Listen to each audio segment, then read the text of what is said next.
Back in 2021, the Tesla Model 3 became the first electric car to sell over 1 million units globally. It's no surprise, though, since the car has a lot of attractive features. This year's version of the vehicle is the most affordable offering from the automaker. The Tesla Model 3 still remains a top seller when it comes to electric cars. Today, we'll look more into the company's best-selling vehicle and how exactly it was made. First up, a fast-paced history. In 2006, Elon Musk gave an interview for Wired Science, in which he presented the Model 3 as being affordable for most people who wanted to purchase new cars. Fast forward to 2017, and Tesla says that the standard range version of the electric vehicle would have an estimated EPA-rated range of 215 miles, a 5-seater passenger capacity in 2 front and rear trunks. The automaker also said it would have a 5-star safety rating with a drag coefficient of CD 0.23. For reference, this is lower than the Tesla Model S, which has a drag coefficient of CD 0.24. This drag coefficient was the lowest of the production cars back in 2014. Musk's vision certainly had potential even at an early age. Just after a week of unveiling the Model 3 officially in 2016, Tesla revealed they had taken 325,000 reservations for the car. Their reservations saw potential sales of over US $14 billion,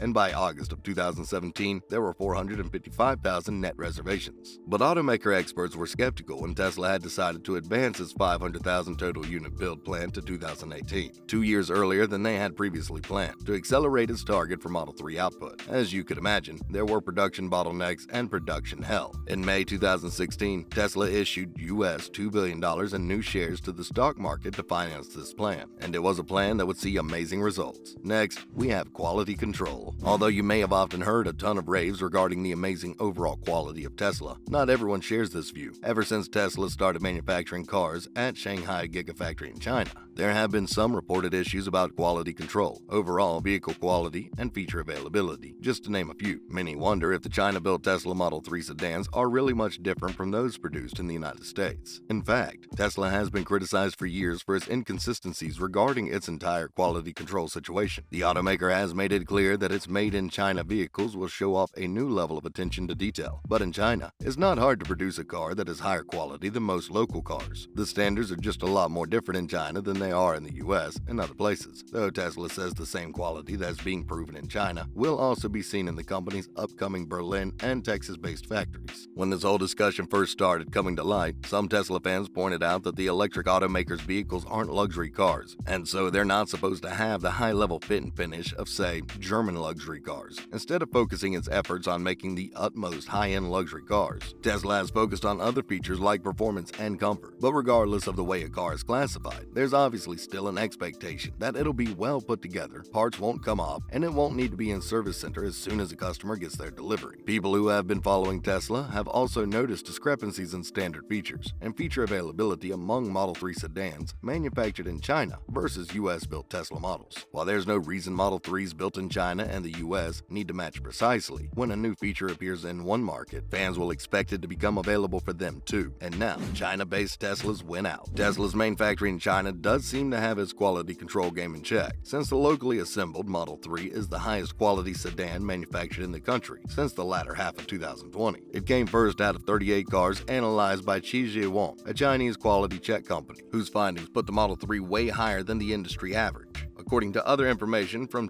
Wang, the average out of all 38 vehicles examined is 37.2 complaints per 10,000 vehicles. The Tesla Model 3 achieved a far better result with just 0.7 complaints per 10,000 vehicles. Next, we have production stages. In May 2016, Tesla told its suppliers that it hoped to double earlier announced Model 3 production targets to 100,000 in 2017 and 400,000 in 2018 due to demand, which suppliers and many experts saw as being unachievable. In the Tesla factory, paint lines for 500,000 automobiles began in 2015, and some stamping equipment for the Model 3 was in use by 2016. Tesla bought Grauman Engineering, which is experienced in automotive manufacturing, in 2017. This helped launch Tesla Advanced Automation Germany, which Tesla said would develop manufacturing processes to be used initially in Model 3 production. According to Tesla, in late 2016, the company expected to be investing between US $2 billion and US $2.5 billion in capital expenditures ahead of the the start of Model 3 production. After the 2 alpha prototypes were shown in April 2016, Tesla finished the final design in late July 2016. Tesla had ordered parts equivalent to 300 beta prototypes in August 2016. Preparing for the development of the assembly line, the same year the company intended to make release candidates for testing prior to actual production. Tesla began building Model 3 prototypes in early February 2017 as part of the testing of the vehicle design and manufacturing process. Tesla said in late 2016 that initial crash test results had been positive. Crash test results in mid-2019 were scored at 96% for protection of adults, 86% for protection of children, and 74% for the way it handles vulnerable road users like pedestrians. In October 2016, Tesla said its production timeline was on schedule. Again, February 2017, Tesla said the vehicle development, supply chain, and manufacturing were right on track to meet the demand of deliveries of the Model 3 in late 2017. Limited vehicle production began in July 2017, and volume production was scheduled at that time to start by September 2017. And now on to engineering and other changes. When production started up in 2017, the base Model 3 was said to have a 50 kilowatt-hour battery with a range of about 220 miles, while the optional 75 kilowatt-hour battery would have a range of about 310 miles. Tesla didn't produce base Model 3s in 2017 or 18. The 350-volt Model 3 battery packs are made of 4 longitudinal modules, each containing the groups. The standard range version carries 2,976 cells, arranged in 96 groups of 31, while the long-range version carries 4,416 cells, arranged in 96 groups of 46. The car's onboard AC-DC converter is 11 kilowatts. In Europe specifically, this requires 3-phase electric power, and single-phase power is 7.4 kilowatts. Tesla continued to improve the design of the 2170 battery cells and introduced changes into the manufacturing line periodically. Tesla started to manufacture the lighter, better, cheaper 2170 cells during 2018, with the company goal of lessening the cost of assembled battery packs to US $100 per kilowatt hour by December of 2018, and moving the new cell into volume production at Giga Nevada during the first half of 2019. Electrek, a new website, reported in late 2018 that the improved battery cell design was needed to further reduce battery costs, since Tesla was beginning to deliver the Model 3 standard range for the promised base price of US $35,000 the next year. In 2018, media reported that a Model 3 prototype was seen in California and Nevada while towing a trailer in an apparent evaluation of a tow bar. In May 2019, Tesla started offering an optional tow bar rated for 2,000 pounds, available with standard range plus and long range for the European Model 3. Towing a trailer may increase consumption by 40%. Towing capacity 1,000 kilograms. Towing is not available for the performance model. The Model 3 uses regenerative braking, which was tweaked and improved in October 2018 via a software update. Obviously, the company put a lot of effort into perfecting this model. It's no wonder it's their bestseller. Finally, we have software updates. In October 2019, Tesla released a software update including a 5% power upgrade and peak power optimization to owners of the Model 3 via software version 2019.36.2.1, which showed impressive changes in acceleration and overall speed. In December 2019, Tesla offered long-range dual-motor Model 3 owners who had software version 2019.40.2 the option to purchase a US $2,000 acceleration boost software upgrade, enabling a sport driving mode, which was advertised to reduce a 0 to 60 mph time from 4.4 seconds to 3.9 seconds. Road testing confirmed better than expected acceleration, with drivers in sports mode reaching 0 to 60 mph in 3.67 seconds from standstill and 3.47 seconds with a 1-foot rollout. So for those who are interested in Tesla but also feel the need for speed, here's some great news for you. That's a wrap for this video. What do you guys think of the Tesla Model 3? Let us know in the comments below. Make sure to give this video a thumbs up and subscribe to our channel for more videos like this. See you in the next one.